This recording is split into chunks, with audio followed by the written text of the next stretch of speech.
guys as always for coming. We have a pretty awesome two-headed speaker combination this morning.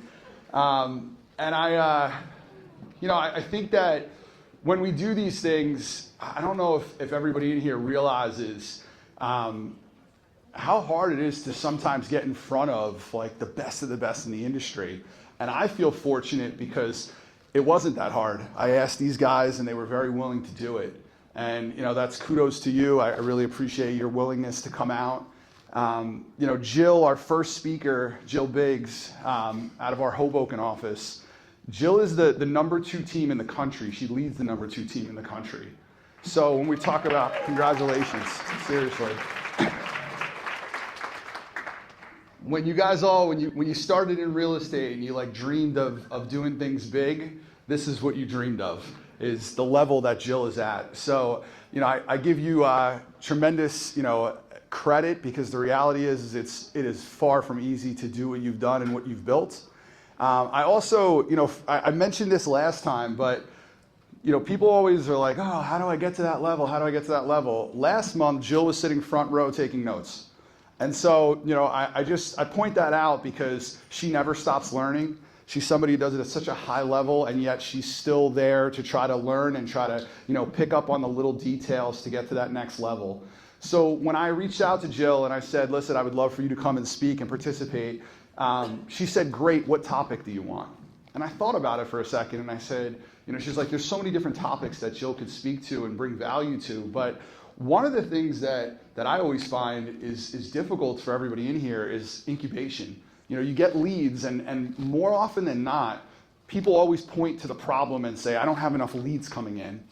And the reality is it's not always about not having enough leads coming in. It's about you guys mislabeling those leads and thinking that the leads that came in were bogus leads, or they never got back to me, so therefore they're it's not a good lead, and I got to go out and get another one.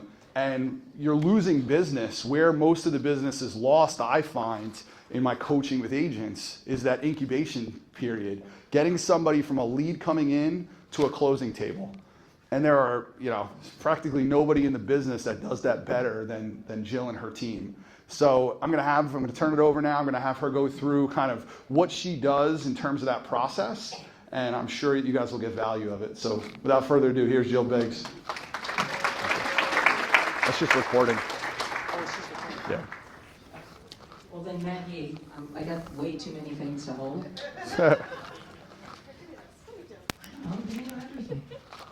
This is Maggie. She's my marketing director. Okay, those are my 4 beautiful children. Right, I am a workaholic mother. You can see we actually had to Photoshop the kid number 2. She's in a ski suit because I don't have a picture where they're all together. It's fairly embarrassing. I'm going to give you the quick breakdown, right? And this is going to be really super speedy. I've been a realtor for 20 years. I think 18, maybe 19 of them I've been with Coldwell Banker. And I didn't intend to have a team. When I was little, I wanted to be a princess or a movie star, so I became a bartender.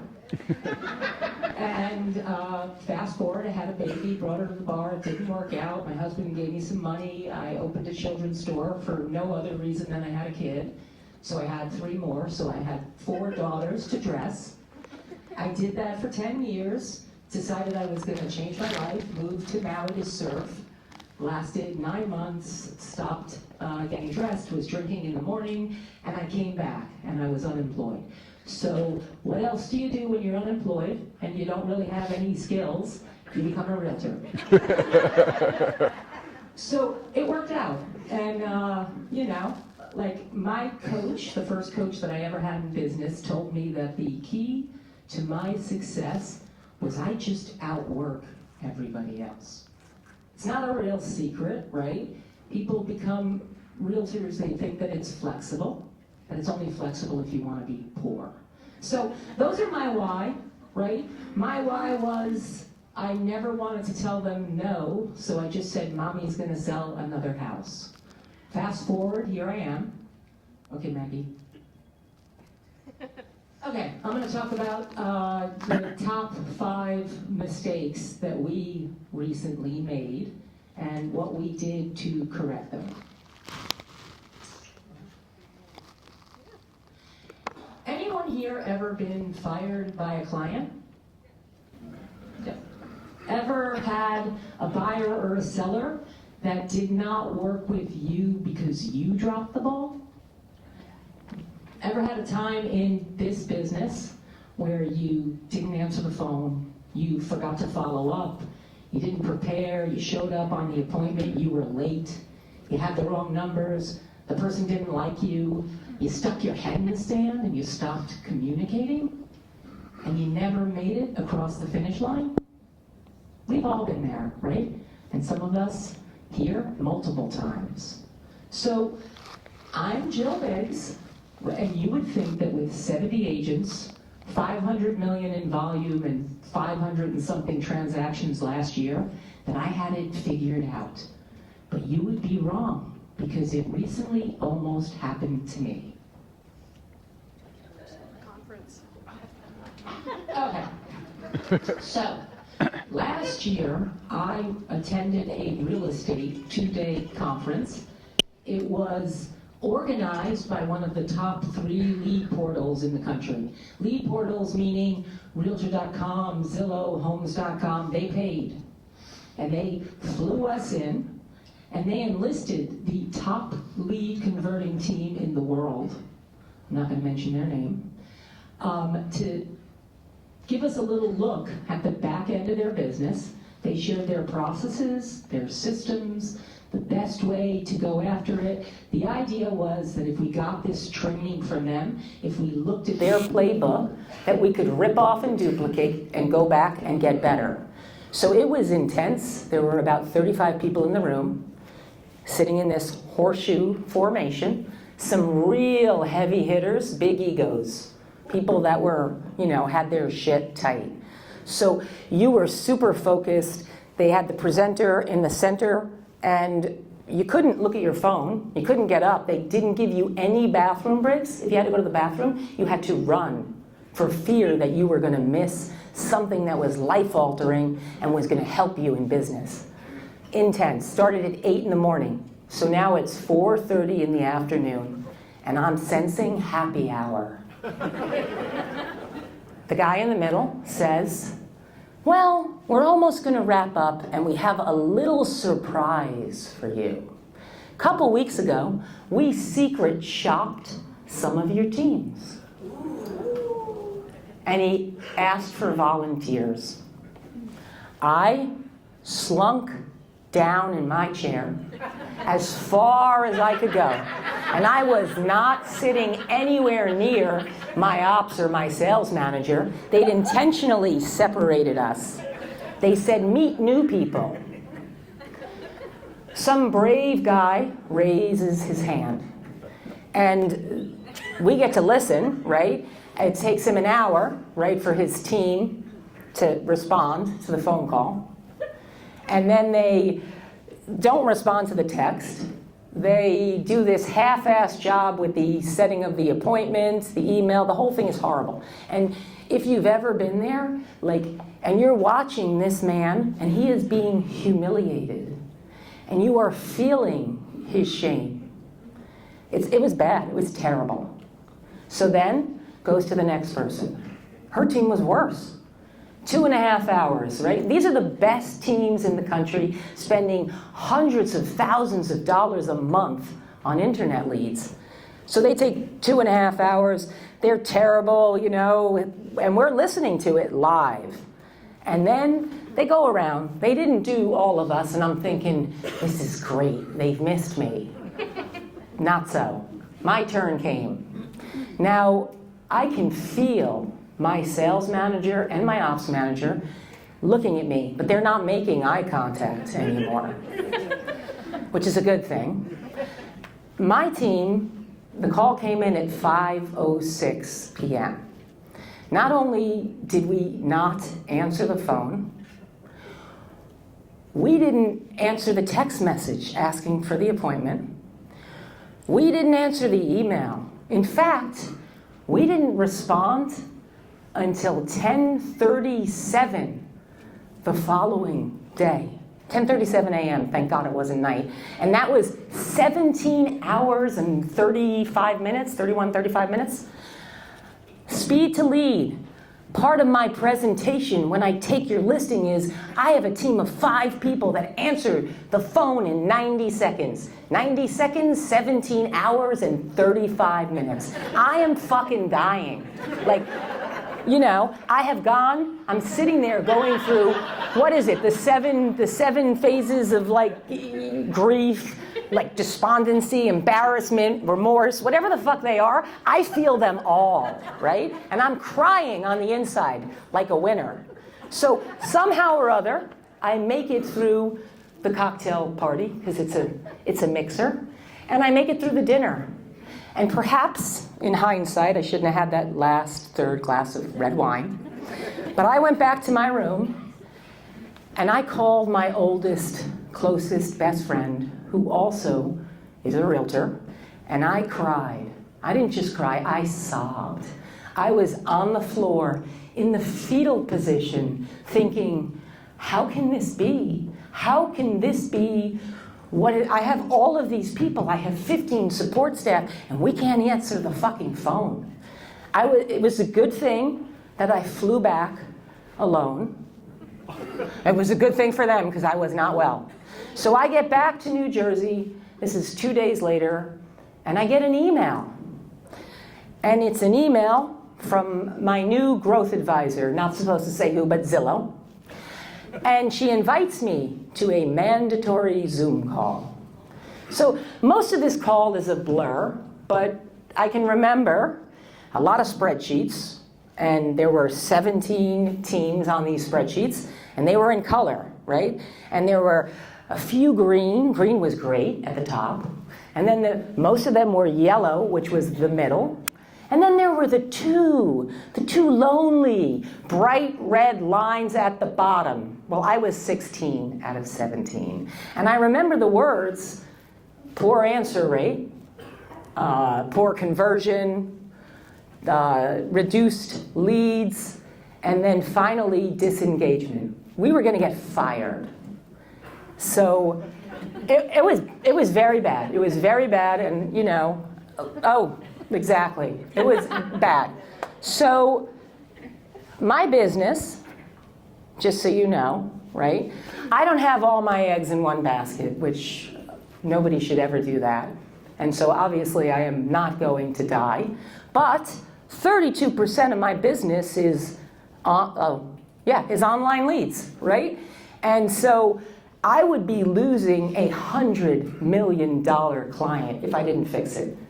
So I had to, after I had a little bit of a pity party, and maybe I freaked out, I didn't fire anyone, but I did have a breakdown. I went out, I hired some expensive consultants, right? They came in and they picked apart my business, and they examined where we were weak, and they identified the things that we could do that would move the needle rapidly, because I didn't have time. I couldn't wait for this to be fixed for 6 months because I was going to get fired. So this is what we found out, and this is what we did. Okay, obviously we all know this, speed to lead, right? We're dealing with a consumer now that is starting out looking 4 months before they ever meet us on the internet. And if you do not pick up, they keep calling. And an interesting statistic, 50% of the people, after you have spoken with them on the phone, don't believe you're going to call them back. So they still keep calling. You got to answer the phone. And if you're not answering the phone, right, because we can't always answer the phone, you have to set up a system, right? And this doesn't have to be crazy like what I have. Honestly, you can get an autoresponder of some sort with a text that says you're going to get back to them. However you're going to work that out, you got to answer the phone. Okay, this one is worse. So internet leads, any leads, open house leads, whatever that is, because the thing that you need to know is this works across all pillars. If you don't have internet leads, you can use it for your open houses. You could throw your sphere in. This 8 days of pain, this failure to connect, it means you get the lead and you call them. And my agents, right, their average was 2. I actually think that the average is when you get a lead, you call them 2 times and you decide, this wasn't a good lead. They didn't like me, right? But the truth is that internet leads convert between the 8th and the 12th touch. And so if you are not going after them, you're throwing your money away or you lost the client. And I have, which I'm going to share with you the actual doc at the end of this. It's highly detailed, but we have, you get a lead, you double tap them, right? They don't answer the first time. Most of us feel relieved, and we don't have to talk to them.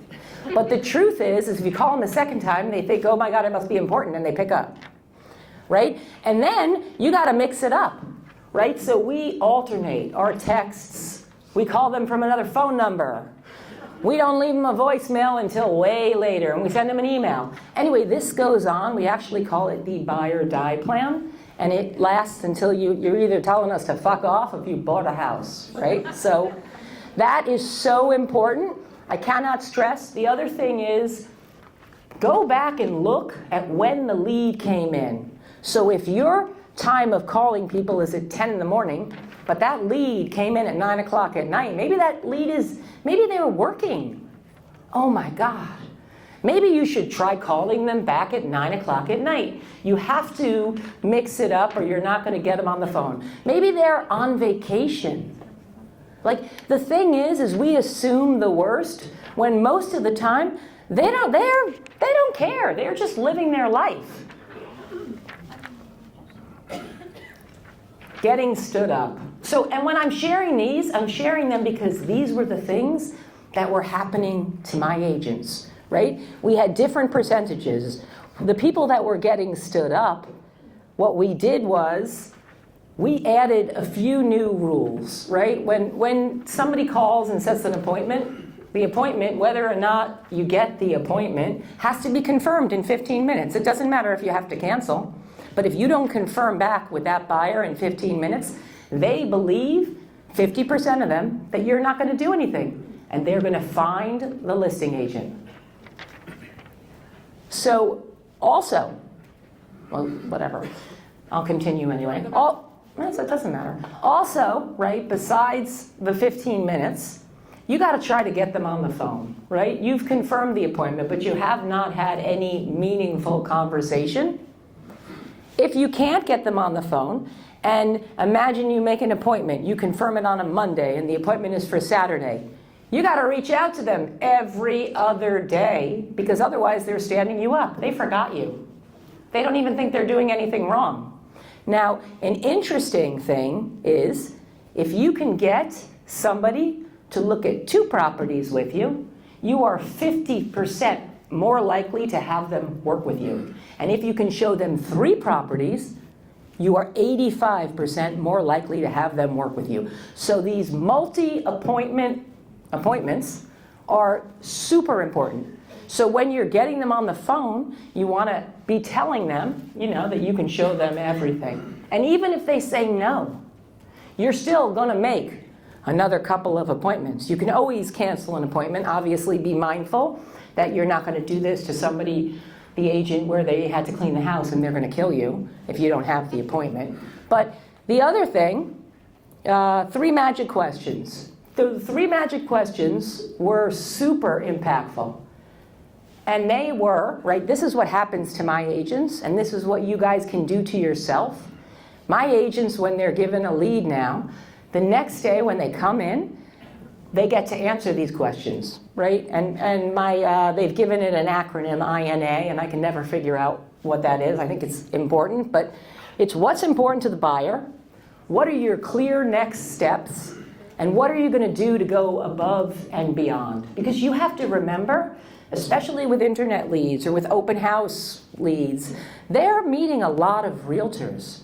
And we have all been in a position where we have seen somebody that you have met at an open house or showed a property to, or even multiple properties, and then they've bought with somebody else. I recently let them have a deep dive into my database, and they pulled out everybody that had bought with somebody else that was in my database. As another, I'm not going to go through that now because that also sucked. But the thing is that if our agent can't answer this, right, then we know there's a problem and we have to step in and help. And so some of what we have done is what did you do to go above and beyond, right? If you're taking notes, we have little digestible pieces, right? If you go and you meet someone and they have kids, right, then you're sending back a text with what the local schools are, or things that are happening that are great for kids. Or if they have a dog, you're sending them the dog runs. You're breaking these up into little things so that you have things of value to send to them. Does it make sense? Like, we don't do that, but remember, nobody is doing that, and if you do it, it sets you apart. It's kind of, you have to support your unique value proposition, because if they're out there finding their own properties and sending them to you to see them, they don't think we do anything. And that is so important. Okay, so the showing agreement. And I know everybody is doing it differently, the suburbs, my area. We have broken it up. We have a two-step. So as soon as we have that call, and we get that confirmation within 15 minutes or 17 hours and 35 minutes, we send over the showing agreement, and we're not showing the property without it. We're not having pushback because we're telling them this is what is required from us to get the keys. Super easy, doesn't obligate you to work with us, but we need this in order to get into the property. And this way, because of this, they've seen an agreement at least. So it isn't like you're slapping them when you get there with the buyer's agency agreement. And then, the second, when they go on the actual appointment, we have actually automated it, so it makes it somewhat easier. But they're going prepared, they're bringing the agreement with them, they have it on their phone, they send it over to the buyer, and they get it signed.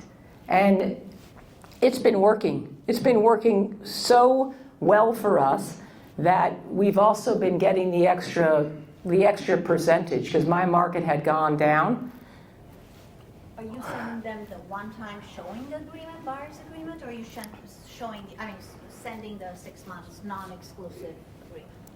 We do the non-exclusive, but we have really scripted it out, because I find that what a lot of the agents do, especially the older agents, is, well, first of all, they accept whatever is being offered out rather than expecting to get, the 3%. And they over-explain. Half the time, the people have no idea. They just want an answer. You don't have to go into this long story about what happened. All they wanted to know was, what is this? What does this mean for me? They're not interested in what it means for us, and they don't want to hear about the lawsuit or the antitrust or any other wrong things that we are also sharing, right? They just small digestible bites. And we've managed to get our commission from the buy side, where it had fallen to 2.1 to 2.67%. We've had a 32% on our buy side commission increase from the change. So that's been somewhat good. Oh, this is the other thing. For those of us who are out there being a tour guide, and this happens a lot, especially, I wanted to say especially with newer agents, but I actually run into older agents who are like, oh, my buyer really loves me. I've been taking him out for 5 months and showing him houses. We're like best friends. I really want him to get the best property. Okay, I take people out twice, 2 times, and you buy. And you know how you do that?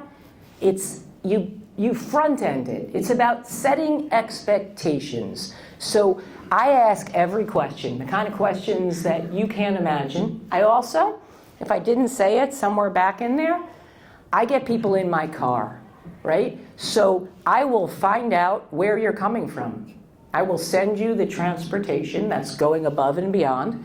I'll send you the parking garage that you should park in. If you're in the suburbs, I will tell you we will meet at the first house, right? And then I'll get you in my car, because if I have you in my car, I own you, right? They can't get away. I know that maybe that sounds dangerous.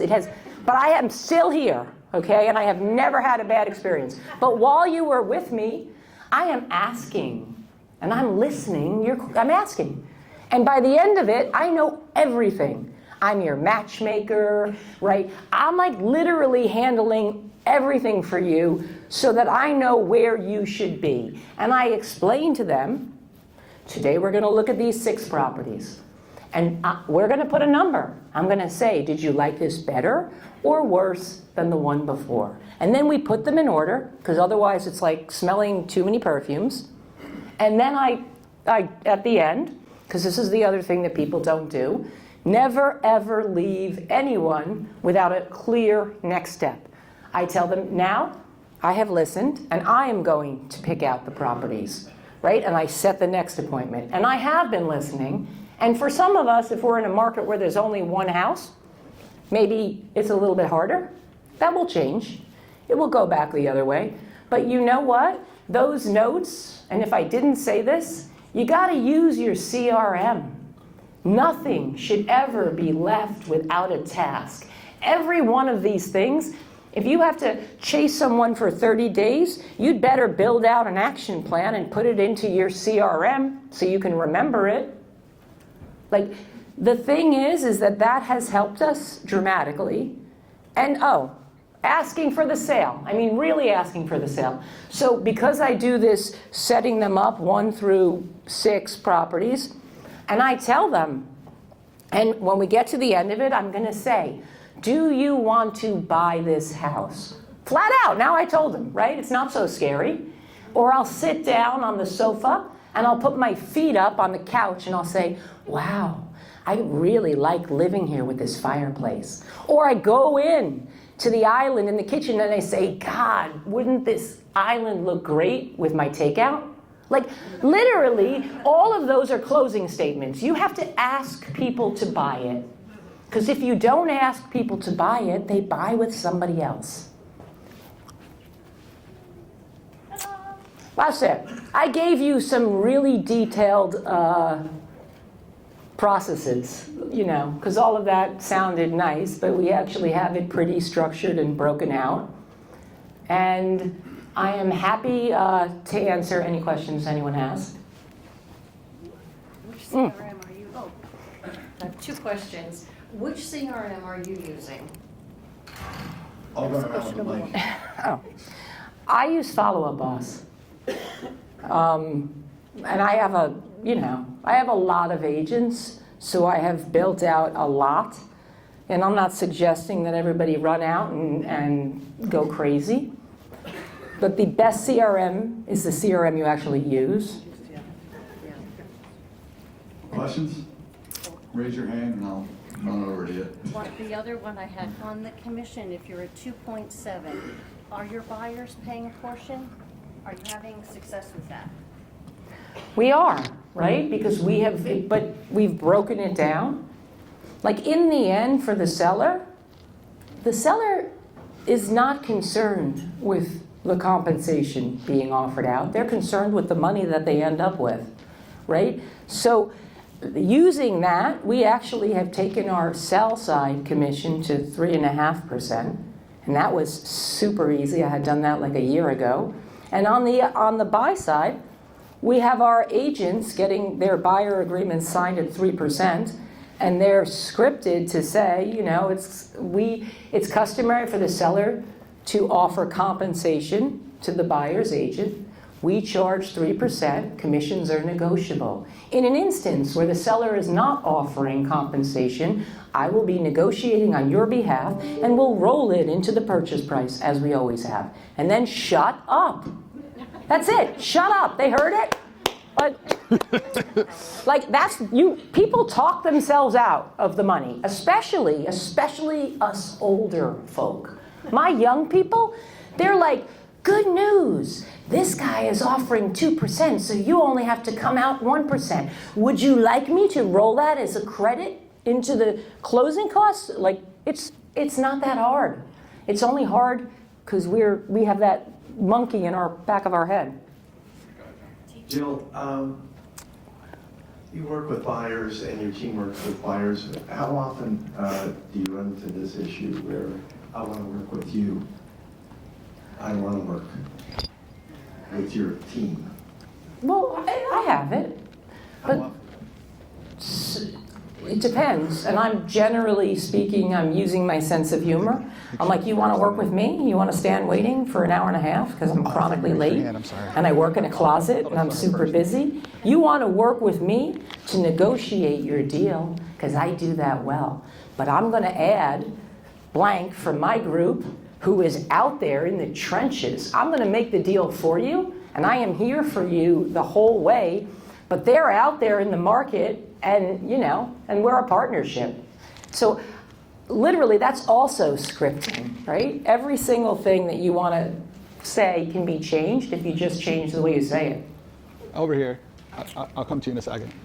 So do you actually call every seller's agent to ask them what they're offering? Because I've just been putting it in my contract.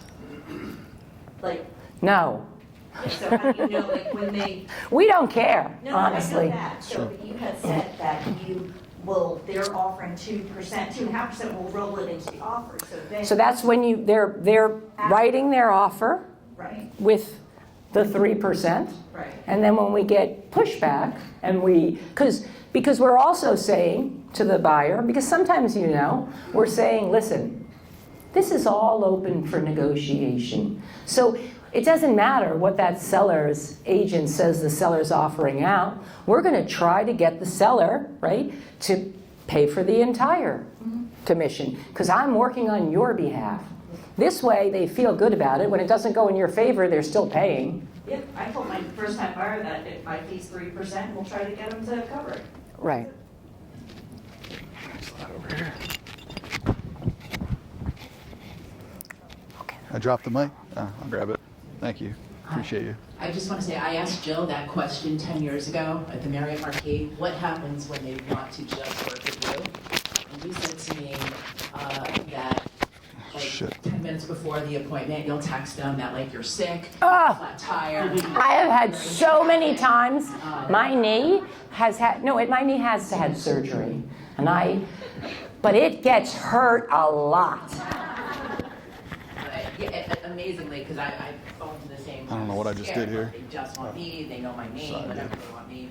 But no. They So most of the time, and there are absolutely people that are too important and feel that they're not going to end up working with me or whatever. But it doesn't happen that often, and provided I match them with somebody based on, the right personality type, which I'm good at assessing, it usually, and then I start a new chain. I loop all of us in and our follow-up boss so that I know what's going on and everything has a task, and I have checkpoints built in so that they don't think that I disappeared, but this way I'm keeping tabs on it and I'm asking how things are going. I'm on this side of the room. Any questions over here? No? Are we good? What was your script to get from? Of course, somebody over there.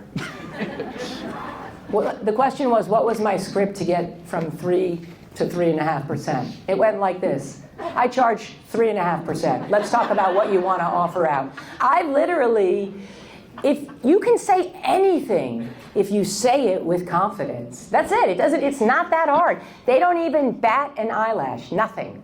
And then that's an extra 0.5%. By the way, a lot of Jill's scripts and dialogues are actually, you can download on these solutions as well. So I appreciate you sharing those. No, it's not, and if I didn't share anything and there's anything anyone wants and you just ping us and tell us, we're happy to share it too. Did we have a question back here? I heard somebody talking. Please.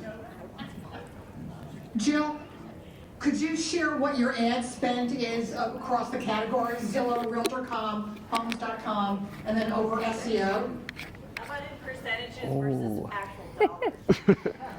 Yeah, so probably not. I mean, I can tell you I spend more than 150K a month, but I can't tell you how it's broken down. I can tell you that we are constantly, like with Zillow, we're paying them referral fees. So it probably, like, it's crazy, but I'm not paying that up front. But I do have to run really fast. So it's a Flex team? We're Flex, and we also have seller leads. Okay. And you're actively engaged in SEO or retargeting with your content? All of it. I do everything. I'm running ads.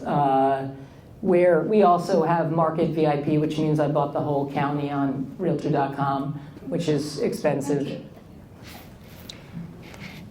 Hold on, I'm coming in.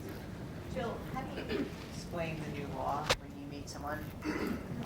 I don't. How do you explain the new law was the question? Honestly, I find that most people, right, like, if they have questions, so I heard everything is different now and that I don't have to pay any money.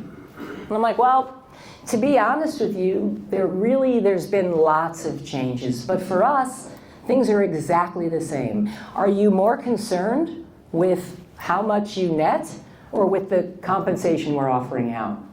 Like, I get right past that. It doesn't matter. It's like it's market by market. And I try not to go down a rabbit hole, because for most people, they don't need all of that. Every once in a while there's somebody that's incredibly painful and I get to talk to them for 30 minutes. But, in the end, I'm not negotiating. I know my value. And they can absolutely always hire somebody that will take their listing for less. I'm not a discount broker, but you get what you pay for. And then I throw some, you're going to get 17.1% more working with me than you are by using that Redfin or EXP agent. Now, do you know where 17.1% came from? I have no fucking idea. It just sounded great to me. But I said it. I said it and I meant it. That sounded terrible. Perhaps we should bleep that out. Any other questions? Yeah, please. I'm just curious because I know I follow you on social media, and I know that social media it wasn't really like something that you did from the initiation. And I hate social media, and people come up to me all the time. They're like, "Oh my God, I love that video." I'm like, "I didn't watch it." So that being said, how impactful is social media on your business? Do you get direct leads? Does it really impact your business, or is it more of just like a way for people to know who you are? And by the way, I want to know what hobby you did take on. Oh, do you remember that video? I hope you do. So this is the time, right, where going back to basics, right? Brand awareness, having a brand, like social media gives credibility. So do we get leads from social media? Yes. Are they as good as the leads that come that are open house leads? It depends what it is, but you do it because the first thing everybody does now, including me, is I look up who I'm working with, and I look up who I'm hiring, I look up who the seller opportunity is. I know every single thing I know I can, and I've already decided who I'm working with by looking at that. Now, if you don't have yourself out there, if you're not relevant and people aren't able to find you and your stuff doesn't look good and you didn't update your picture for 25 years, then, right, you're like, you gotta keep current or things get away from you. What was your hobby? Oh. This is a terrible thing. I don't know. I fix and flip houses. I am about, and this is a secret. Oh no, I won't say it then. I'm going to tell you next time, only because I don't want to ruin somebody's business opportunity. But I invest in things that I think that are interesting, and in people that I think are interesting. And I don't know, maybe I'll take up knitting or something. Drinking. Okay. We're going to have Jill come back out for a Q&A with Frank in a little bit. I'm going to turn it over to Frank now, and give me a second. I just got to set this up. Thank you so much.